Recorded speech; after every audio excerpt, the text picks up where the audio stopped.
C'est toujours important de sortir un petit peu la tête du guidon, d'avoir un regard un petit peu extérieur sur ce qu'on fait pour prendre du recul et analyser, parce que des fois on se rend pas compte qu'on va pas forcément dans la bonne direction. On n'hésite pas nous à sortir, parce que c'est vrai qu'on peut avoir tendance à rester dans son propre bureau toute la journée, et moi le premier, c'est de ne pas rester seul. Même si on se lance seul, de ne pas rester seul dans le sens où il faut se faire accompagner. Nous, même si on était deux, très rapidement on s'est fait accompagner par des cosmétologues, par des laboratoires. Bienvenue dans ce nouvel épisode de l'émission Santé d'entrepreneur, destinée à tous les chefs d'entreprise qui n'ont pas le temps de prendre soin d'eux. Vous y trouverez des interviews de dirigeants et des tips pour faire de votre santé une priorité et surtout un allié pour le développement de votre business, pour la croissance de votre entreprise. Avant d'accueillir un nouvel entrepreneur aujourd'hui, je me présente. Je suis Bérénice, entrepreneuse et dirigeante de la société A2 Business Plus. Et j'accompagne les dirigeants à prendre soin de leur santé physique et mentale, tout en les aidant à développer leur business. Je m'adresse à vous, dirigeants de petites sociétés, entre 0 et 20 salariés, qui êtes seuls à gérer et à diriger. Pour vous, j'ai créé une méthode d'accompagnement terrain pour vous libérer de la charge mentale, alliant business et santé. Fort de mon vécu dans le monde de l'entreprise et du business, j'aspire au bien-être de ces entrepreneurs courageux qui ont osé créer ou reprendre leur entreprise, qui créent des emplois, qui portent de lourdes responsabilités sur leurs épaules chaque jour et pour qui on ne se soucie que trop peu de leur bien-être au travail.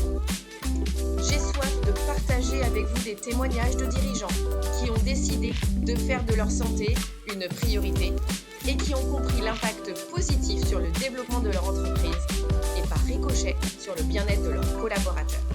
Je partagerai également des tips et des exercices pour améliorer votre santé au quotidien pour que vous soyez autonome pour prendre soin de vous.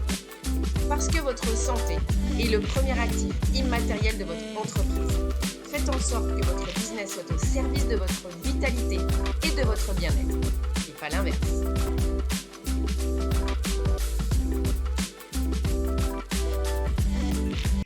Eh bien, bonjour à tous et merci d'être présents sur ma chaîne Santé d'entrepreneur. Et aujourd'hui, j'ai le plaisir de recevoir Fabien Poulna, qui a créé son entreprise qui s'appelle Légune.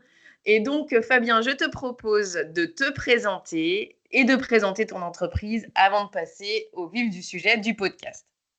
Bonjour Bérénice, bonjour à toutes celles et ceux qui nous écoutent. Merci pour l'invitation. Donc moi, c'est Fabien Poulnas, 26 ans, et donc effectivement, je suis le cofondateur de la marque Légune depuis qu'on a lancé il y a un peu moins d'1 an maintenant. Ok, alors raconte-nous l'histoire de Légune. Donc Légune, c'est une marque de cosmétiques qui vise à revaloriser les fruits et légumes bio déclassés pour leurs bienfaits pour la peau.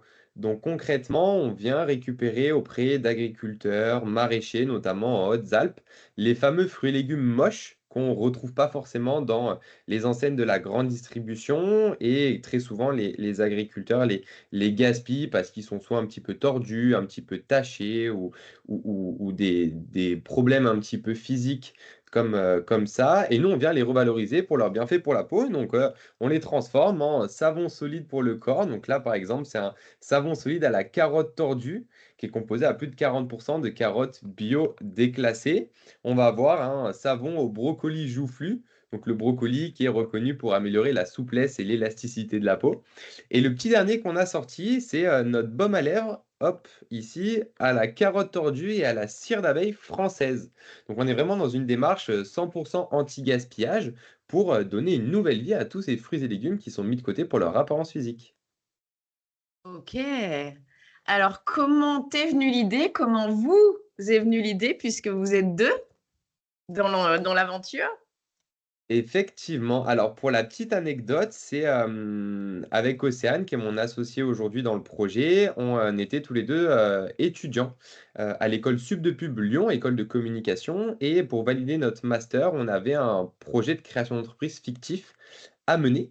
Et Océane travaillait déjà auprès des agriculteurs sur ces sujets un petit peu de revalorisation des fruits et légumes. Et c'est en échangeant avec elle qu'on a pris un petit peu conscience du gaspillage alimentaire en France. Pour donner un chiffre, chaque année en France, c'est l'équivalent d'un stade de foot rempli à ras-bord de fruits et légumes qui sont gaspillés simplement parce qu'ils ne respectent pas les critères esthétiques imposés par les acteurs de la grande distribution. Et nous, dans le cadre de notre projet de fin d'études, on avait vraiment envie de mener un projet qui soit en accord avec nos valeurs, qui fasse sens avec l'actualité, avec ce besoin et cette envie d'avoir un projet qui ait du sens pour nous et également pour nos consommateurs. Et on a cherché une manière à notre échelle de revaloriser également les fruits et légumes. Et c'est un petit peu par le fruit du hasard, le fruit de nos réflexions, qu'on en est arrivé à pourquoi pas leur donner une nouvelle vie dans des produits de cosmétiques. Et on a commencé tout simplement dans notre cuisine où on a formulé nos premiers savons, notamment à la carotte. Alors pourquoi la carotte aussi, c'est intéressant parce que c'est le légume le plus gaspillé aujourd'hui en France. Et on a commencé dans notre cuisine à faire nos premiers savons. On a vu que les consommateurs appréciaient nos produits. Et petit à petit, on s'est tourné vers des laboratoires indépendants pour nous aider à produire en plus grande échelle et à pouvoir répondre à la demande des consommateurs qui est croissant depuis notre lancement au mois de juin dernier. Ok. Alors, comment tu t'organises pour développer ta société? Alors aujourd'hui, donc comme on le disait, on est deux sur le projet. Océane a son emploi à temps plein à côté, donc elle travaille sur son temps libre, qui est pas énorme, mais sur son temps libre. Et moi de mon côté, je suis à temps plein sur le projet. Je suis à temps plein, donc aujourd'hui, on répond à tout, on saute sur un petit peu toutes les opportunités qu'on peut avoir, on s'intéresse à beaucoup de choses. Au début, on était parti sur le secteur du B2C, donc créer un site internet et vendre en ligne. Et puis au fur et à mesure de l'avancée du projet, on s'est pas fermé les portes et on se rend compte que potentiellement, il y a d'autres marchés qui peuvent être aussi intéressés par nos produits. Je pense notamment au marché de l'objet publicitaire. Aujourd'hui, on a pas mal de grands groupes, de grandes entreprises qui nous contactent aussi pour distribuer nos savons. Donc, on essaye d'être un peu ouvert aussi au marché, d'être curieux. Et ça, c'est extrêmement important pour nous. Et après, moi, de mon côté, j'essaye d'organiser mes journées la veille pour le lendemain avec des créneaux assez précis pour éviter de trop perdre de temps sur des tâches qui peuvent avoir de faibles valeurs ajoutées pour le projet. Donc j'essaye de m'organiser comme ça et puis pour le moment ça marche plutôt bien. Donc on va continuer en ce sens. Ok. Alors, c'est quoi les perspectives? Vous êtes fixé quoi comme objectif avec Océane sur le développement de votre entreprise? Alors là aujourd'hui, donc sur la partie B2C, on a vraiment pour ambition de rentrer dans des réseaux de magasins alimentaires, tels que les magasins bio, donc ça peut être Naturalia, ça peut être La Vie Claire, ça peut être Biocop. Parce que ça fait sens avec notre projet hein, de revaloriser les fruits et légumes, d'être présent dans ces magasins-là qui, eux aussi, à leur échelle, essayent de réduire le gaspillage alimentaire. Là, on est en train de commencer à développer aussi le réseau des pharmacies parapharmacies. Donc petit à petit, on se fait accompagner notamment par des agents commerciaux indépendants. Donc c'est extrêmement important aussi pour nous de savoir s'entourer, notamment dans un univers comme celui-ci qu'on ne connaît pas, puisque comme je le disais, on est des experts en communication et non pas des experts en cosmétologie, en présence terrain, en force de vente, etc. Donc on essaye le plus possible de se faire accompagner sur ces sujets-là parce qu'on on peut pas faire tout seul, malheureusement. Il n'y a que 24 heures dans une journée, donc il faut aussi savoir déléguer auprès des bonnes personnes. Et sur la partie B2B avec les goodies, les objets publicitaires, et ben là, on travaille beaucoup avec soit nous en direct, soit avec des agences d'objets publicitaires qui nous permettent aussi de faire le relais auprès des clients qu'on ne peut pas forcément atteindre, nous encore aujourd'hui à notre échelle. Ok. Du coup, j'aimerais savoir, toi, aujourd'hui, dans quel état tu es en tant que dirigeant, en tant que jeune dirigeant, sachant que toi, tu es à temps plein pour le coup. Mhm. Donc voilà, comment tu vis cette nouvelle posture de dirigeant après avoir été étudiant et sûrement salarié parfois dans des stages ou de l'alternance peut-être. Alternance. Ouais, Voilà. tout à fait. Je le vis bien déjà, point positif, je le vis très bien, ça a été un choix de ma part, donc c'est toujours plus simple quand c'est un choix plutôt qu'une contrainte. Maintenant, effectivement, il y a un peu cette phase où au début, quand on lance le projet, on est hyper excité, il y a énormément d'engouement, on voit les chiffres qui évoluent assez rapidement, donc ça alimente un petit peu la motivation au quotidien. Et puis dès qu'on rencontre un petit peu les premières difficultés, les périodes où les ventes sont un peu moins importantes, etc. Et bah, de suite, on a le moral qui baisse un petit peu. Et quand on est tout seul, bah, c'est plus compliqué de se relancer que quand on est plusieurs avec une équipe. Donc moi, j'ai la chance quand même d'avoir Océane, même si elle n'est pas à temps plein. Et c'est une réelle chance pour moi parce que lorsqu'on a des petits coups de moins bien comme ça, et ben, le fait d'être deux, ça permet de se remotiver l'un et l'autre. Mais, euh, mais après, ouais, c'est jamais bien facile de garder la motivation. Donc, on essaye de prendre un petit peu du recul avec le projet, de regarder ce qui marche pas, notamment au lancement. C'est toujours important de sortir un petit peu la tête du guidon, d'avoir un regard un petit peu extérieur sur ce qu'on fait pour prendre du recul et analyser, parce que des fois, on ne se rend pas compte qu'on va pas forcément dans la bonne direction. Et ça, c'est toujours un peu compliqué à remarquer. Donc, c'est pour ça que moi, j'hésite pas, même en tant que jeune dirigeant d'entreprise, à beaucoup échanger autour de moi, même si c'est pas forcément des personnes qui ont monté des entreprises, mais juste des fois, le fait d'échanger avec des personnes qui sont extérieures au projet, ben, ça nous aide à dire, ah purée, mais effectivement, ça peut être une super bonne idée, j'y avais pas pensé jusqu'à maintenant. Et ça a été le cas notamment d'orienter aussi notre projet vers le marché de l'objet publicitaire. C'est en échangeant avec des personnes autour de nous et on s'est rendu compte il y avait potentiellement un besoin là-dessus. Donc la posture, elle est confortable, mais je pense que c'est intéressant aussi de ne pas se sentir, entre guillemets, supérieur que les autres. Je sais que moi, dans les projets que j'ai pu voir ou que je peux lire sur LinkedIn, on peut avoir l'impression parce que je suis dirigeant d'entreprise, je suis supérieur à mes partenaires, mes fournisseurs, etc. Et je pense que c'est extrêmement important d'être vraiment sur la même échelle parce que c'est très important d'avoir des partenaires qui croient en notre projet, qui nous font confiance. Et je pense qu'il faut rester vachement humble sur notre posture de dirigeant d'entreprise parce que selon moi, c'est ce qui fait aussi la réussite d'un projet. Ok. Alors, comment tu fais au quotidien pour garder cette lucidité, pour prendre du recul, prendre des décisions, être dans l'analyse plus que dans le... Enfin, pas plus, mais en tout cas, avoir ces moments d'analyse en plus de tes moments d'opérationnel. Ouais, alors en deux points. Le premier point, c'est rapidement avec Océane, on a mis en place une fois par semaine des points qu'on fait du coup plutôt le soir pour qu'Océane soit disponible. Mais des points, alors nous on a calé ça le mardi soir.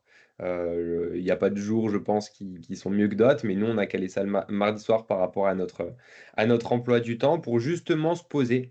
Dire, bon ben ok, quels sont les sujets du moment, quels sont les objectifs de la semaine, quels sont les objectifs du mois, voire peut-être du trimestre.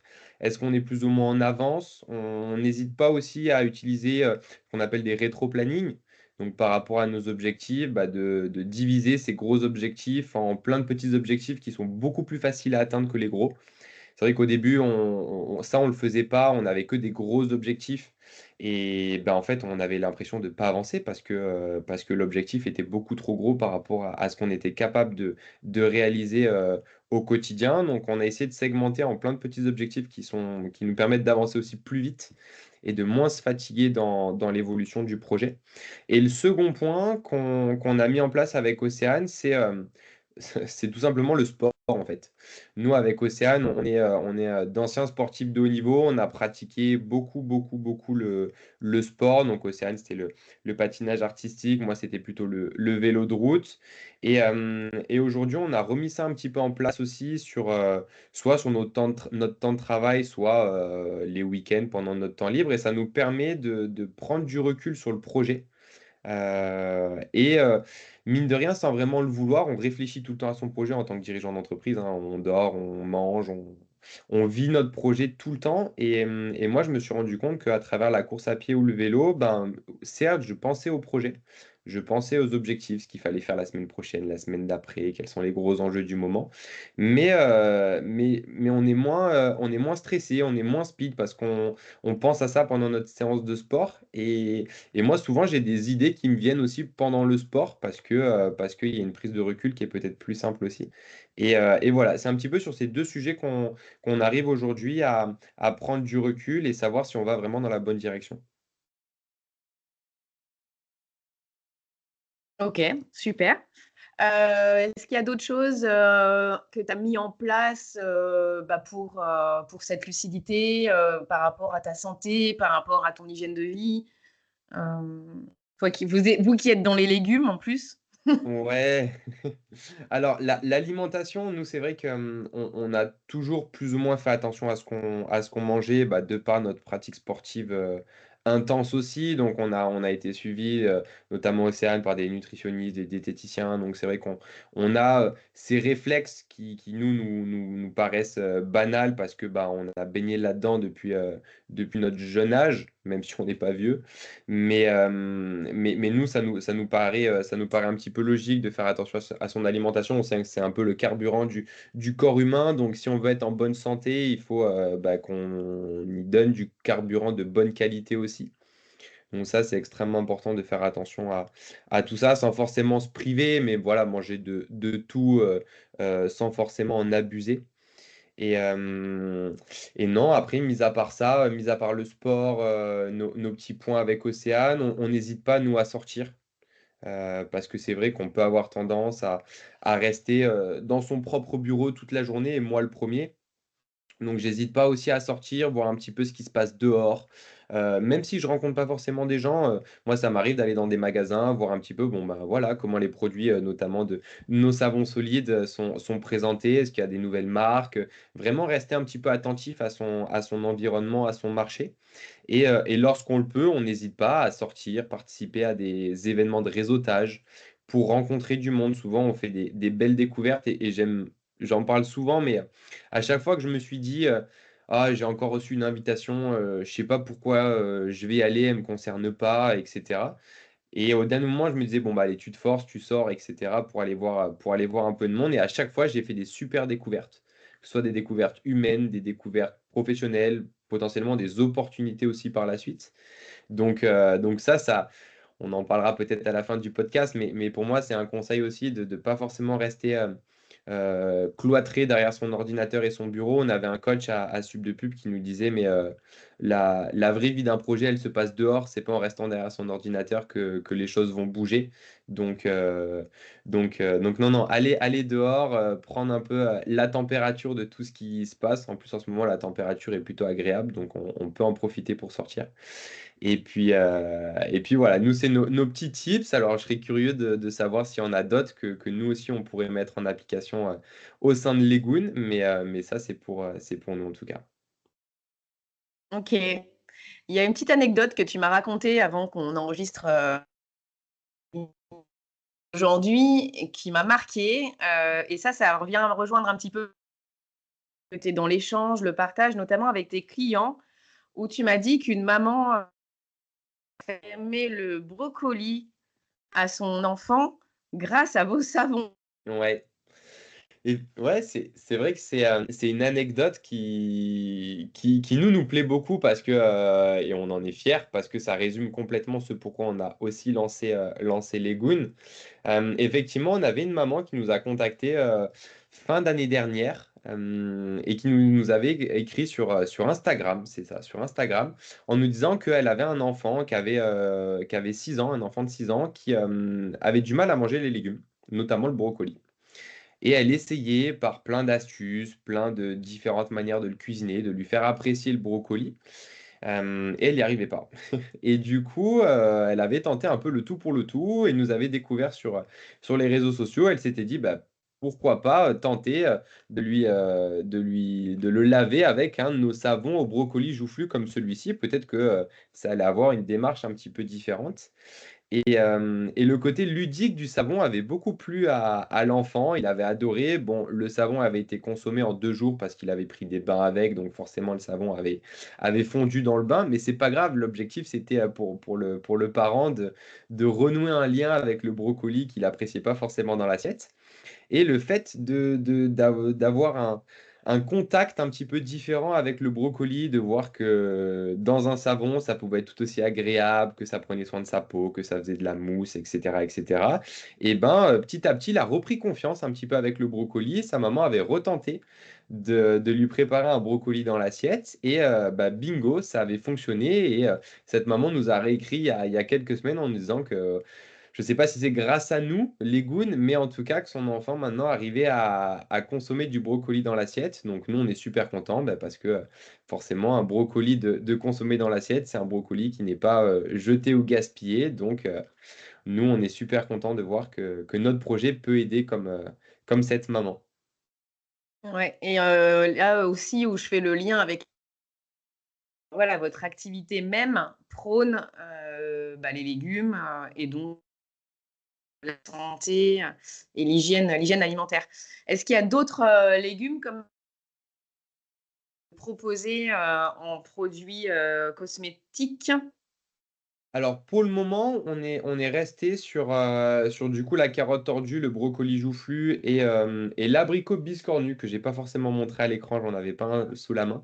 Mais l'abricot biscornu, donc là pour le coup c'est un savon exfoliant dans lequel on est venu, en plus de revaloriser la pulpe du fruit, on est venu revaloriser son noyau qu'on a concassé pour donner ce côté exfoliant et nous permettre de revaloriser bah, quasiment à 100% l'abricot dans nos savons. Donc à chaque fois qu'on lance un nouveau produit, on essaye de réfléchir à comment on pourrait revaloriser le plus possible ce légume ou ce fruit utilisé pour ses bienfaits pour la peau. Ça, c'est extrêmement important aussi pour nous. Et voilà, dans le cas de l'abricot, c'était le challenge, c'était de se dire bah, comment on revalorise également le noyau et c'est chose faite en le concassant pour donner ce côté exfoliant au savon. OK. OK, OK. Bon, bah, super.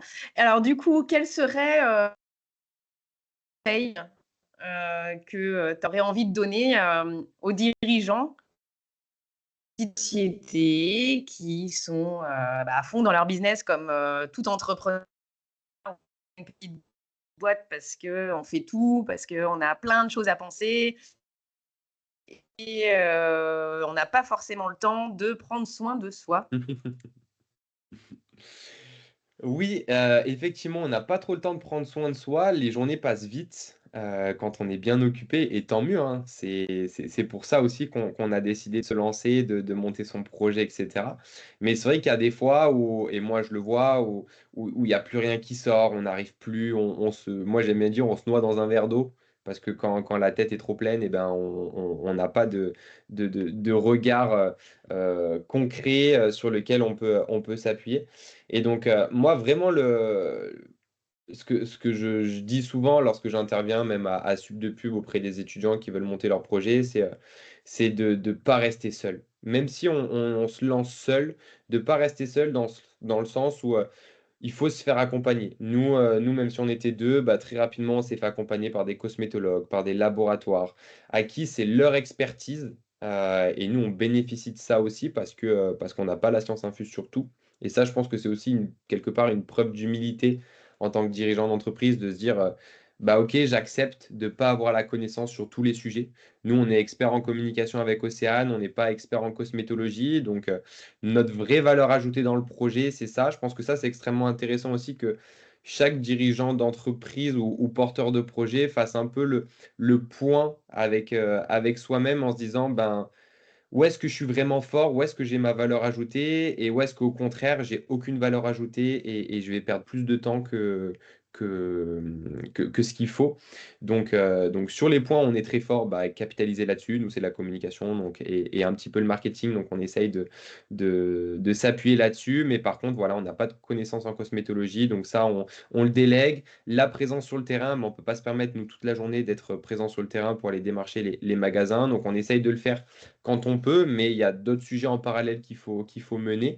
Donc voilà, ne pas hésiter à se faire accompagner, même si ça coûte un petit peu d'argent. Ça évite en tout cas de la charge mentale dans la tête. Et après, bah, c'est sortir, rencontrer du monde, ne pas hésiter à participer à des événements de réseautage. Même si, je pense qu'au bout d'un moment, je serai, invité de partout et que j'aurai plus le temps de répondre présent à tout le monde. Mais en tout cas, tant qu'on peut le faire, il faut le faire. On rencontre souvent de bonnes personnes et ça fait du bien aussi de discuter du projet dans un cadre un petit peu différent que celui qu'on peut avoir, au quotidien dans notre bureau. Donc ça, c'est extrêmement important. Et le dernier point, nous, ce qui a fonctionné, le sport, donc de pas hésiter à se caler des créneaux de séances de sport, même si c'est une demi-heure. Moi, ça m'arrive, par exemple, sur mon temps de midi, de prendre mes baskets et d'aller courir juste une demi-heure lorsque j'ai eu des journées assez importantes, assez pesantes. Donc ça permet de faire une coupure et presque, moi, je repars l'après-midi comme si je repartais sur une nouvelle journée. Donc c'est extrêmement intéressant et des fois le fait aussi de prendre du recul à travers le sport, à travers des participations à des soirées de réseautage, bah, on va aussi plus vite sur l'après, dans l'exécution, dans l'opérationnel. Donc c'est vrai que sur le moment, on peut avoir l'impression de perdre du temps, de se dire: «Ah bah, je perds du temps, une demi-heure pour aller courir ou une heure pour aller rencontrer du monde dans un événement». Mais derrière, on va peut-être gagner 2 heures dans l'exécution de la tâche ou de la mission. Donc ça, c'est vrai que c'est des choses, on a du mal à mesurer, mais moi, je trouve en tout cas que ça fonctionne bien pour nous. Effectivement, c'est difficile à mesurer parce que c'est par contre quelque chose qui est facile à mesurer, c'est ce dont tu as parlé tout à l'heure, c'est quand vous vous faites accompagner, vous savez exactement ce que ça va vous coûter, mais libère de la charge mentale. Encore faut-il avoir les moyens. Alors du coup, comment vous arrivez à appréhender ça, ce point-là en particulier? Les moyens? Le fait d'investir en fait, donc de dépenser de l'argent, pour déléguer, ça veut enfin, comment vous l'avez vécu? Comment vous l'avez construit? Comment vous Et ben, alors, bah, nous, ça s'est fait plutôt naturellement. Par exemple, je vais prendre l'exemple de la fabrication des savons. Donc nous, il y avait 2 sujets. Le premier point, c'est qu'on n'est pas expert en cosmétologie, donc on savait pertinemment que les tout premiers savons qu'on a sortis, bah, c'était pas des savons qui étaient parfaitement parfaits, même si le parfait n'existe pas lorsqu'on développe un projet, mais en tout cas n'était pas, optimisé, optimal. Donc ça, c'était le premier point et comme on n'avait pas de connaissances ni de compétences et ben, on mettait, 2 jours pour faire peut-être 40 savons. Donc très rapidement, en fait, on s'est retrouvé à passer nos journées à faire que de la fabrication de savon et nous, c'était pas ce qu'on voulait parce que c'était pas encore une fois notre valeur ajoutée. Nous, notre valeur ajoutée, c'était la partie communication, la partie marketing et cetera. Et on se retrouvait, bah, à passer nos journées à faire des savons. Et donc quand on a réfléchi à tout ça, on s'est dit: «Mais c'est pas notre job de fabriquer des savons, on n'est pas une savonnerie. Donc bah, cette partie-là, on va la déléguer». Donc bah, on a cherché du coup des partenaires qui répondent à notre cahier des charges, qui soient alignés avec nos valeurs et qui comprennent notre projet et notre mission. Donc ça a été pour le côté laboratoire et même sujet pour la partie, présence terrain, la partie vente, c'est de se dire: «Ben, est-ce que moi aujourd'hui ma valeur ajoutée, c'est de passer toute ma journée dans ma voiture ou au téléphone, aller démarcher les magasins pour leur vendre notre produit et notre concept?» Alors au début, oui, bien évidemment, il faut le faire parce qu'on est aussi des touche à tout. Mais lorsqu'on commence à passer toutes nos journées et à plus faire ce pourquoi on est fort, on est expert et ben, je pense que c'est à ce moment-là qu'il faut déléguer. Donc nous, c'est à ce moment-là aussi qu'on s'est dit: «Bon, bah, ça serait peut-être bien de travailler avec notamment un agent commercial indépendant qui, en plus, pour nous, est rémunéré uniquement à la commission». Donc c'est extrêmement intéressant, c'est de se dire: «Ben, s'il rentre pas de magasin, ben, nous, ça nous coûte rien en fixe». Donc c'est extrêmement intéressant pour un projet comme nous qui se lançons et qui n'avons pas forcément un budget, très, très important, sur ces sujets-là. Donc il faut essayer de trouver plein de petites astuces pour limiter les frais au maximum, tout en, se faisant un petit peu accompagner et soulager aussi parce que bien évidemment en plus de l'accompagnement, c'est enlever de la charge mentale, aussi mmh. pour nous dirigeants et ça c'est extrêmement important à mon sens. OK. Bah, écoute, merci, pour, ce témoignage, très in merci du temps que tu as consacré, à partager, ton expérience et ta vie d'entrepreneur. Et du coup, je te souhaite une belle fin de journée et au plaisir de se revoir. Eh ben, merci beaucoup pour l'invitation et bonne journée. Eh bien, j'espère que cette interview vous a plu. Alors, si vous aussi, vous avez envie de témoigner sur votre expérience de vie et expliquer à tous ces dirigeants quel lien vous faites entre votre santé et le développement de votre chiffre d'affaires, ou si vous aussi, vous avez envie d'être accompagné pour développer votre chiffre d'affaires, votre business, en prenant soin de votre santé physique et mentale, vous pouvez me contacter soit via les réseaux sociaux et essentiellement sur LinkedIn à Bérénice Volgringer. Ma société, c'est A2 Business Plus. Vous la retrouverez aussi sur Internet. Je vous souhaite une très belle fin de journée et je vous dis au prochain épisode. À bientôt!